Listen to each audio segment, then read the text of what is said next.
रायपुर एक खुशहाल गांव था। गांव के सभी लोग बड़े मेहनती थे। गांव था भी बड़ा सुंदर। गांव के चारों तरफ बड़ा घना जंगल था, जिससे गांव की शोभा बढ़ती थी। लेकिन न जाने किसकी इस गांव को नजर लग गई। अरे जल्दी जल्दी हाथ चलाओ भाई, 4 दिन में ये जंगल साफ होना चाहिए।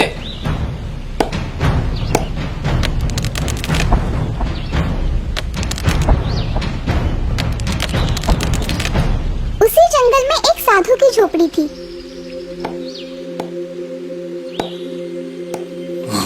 अरे ये क्या हो रहा है?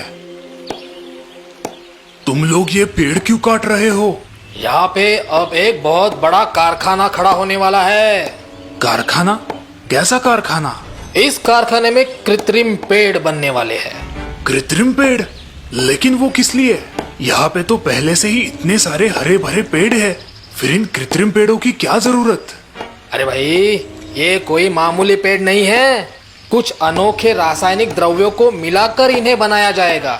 इन पेड़ों से जो वायु निकलेगा, उससे इस गांव में पैसों की बारिश होगी, पैसों की बारिश, समझे?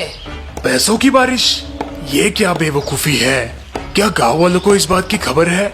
उनकी सम्मति से तो ये शुभ कार्य हो रहा है। अभी तुम जाओ यहाँ से और हमें हमारा काम करने दो। साधु ये बात सुनकर दुखी हो जाता है। वो गांव में आकर गांव वालों को समझाने की कोशिश करता है, पर कोई भी उसकी बात नहीं सुनता।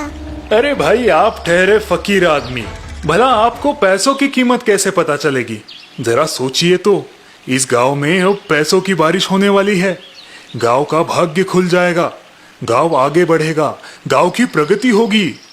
ऐसी प्रगति किस काम की जो आने वाली नस्ल के लिए किसी श्राप की तरह हो?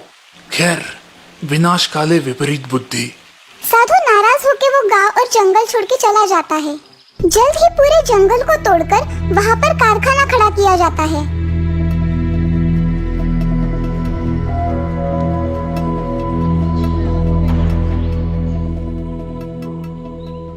गांव की प्रगति के लिए ये पेड़ खरीदिए, पेड़ लगाइए, पैसों के धनी हो जाइए।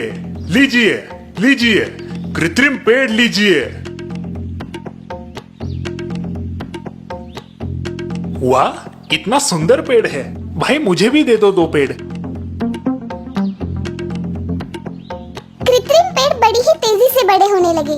थोड़े ही दिनों में बरसात का मौसम आया। सभी लोग बरसात की राह देखने लगे। गर्मी इतनी बढ़ गई थी कि लोग अपने घरों से बाहर निकलना भी बंद करने लगे।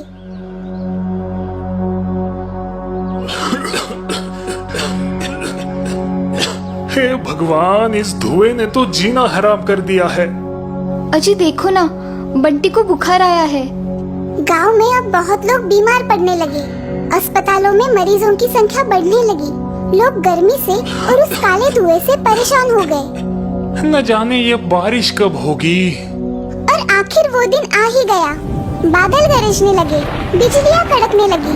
लोग खुशी से अपने घरों से बाहर आ गए। बारिश आई, बारिश आई। और फिर जोरों से बारिश शुरू हो गई। लेकिन आसमान से पानी की बूंदें नहीं, बल्कि सोने और चांदी के सिक्के नीचे गिर रहे थे। अरे ये तो पैसों की बारिश है।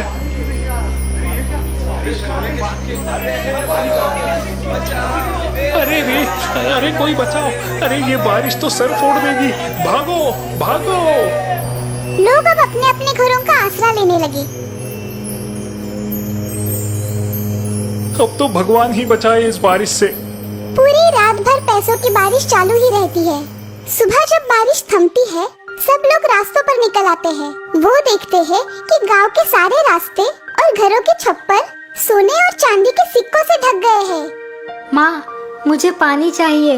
घर में पानी की एक बूंद भी नहीं है। अब मैं क्या करूँ? सभी लोग पानी के लिए तरसने लगते हैं। पानी, पानी, हमें पानी चाहिए, हमें पानी चाहिए। अरे वो देखो, साधु महाराज, साधु महाराज।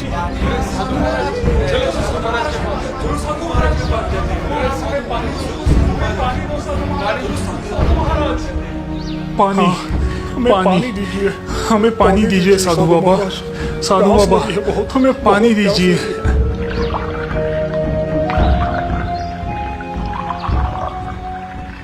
हमें हमारी गलती का एहसास हो गया है साधु बाबा। आप सही थे, ऐसी प्रगति किस काम की जिससे आने वाली नस्ल का नुकसान हो। हम पैसों की लालच में अंधे हो गए थे, अब हमारी आंखें खुल गई है। हमारी मति मारी गई थी। हम लालच में ये भूल गए थे कि पानी का मूल्य तो पैसों से भी कई अधिक है। पानी तो जीवन है और आज हमने उसी को खो दिया। शायद अब बड़ी देर हो गई है। किसी भी अच्छे विचार या सोच के लिए कभी देर नहीं होती, बस उसे अमल में लाना जरूरी है। निसर्ग ने अपनी रचना खुद बनाई है, उसे बिगाड़ने का हमें कोई अधिकार नहीं। चलो अपनी गलती सुधारते हैं।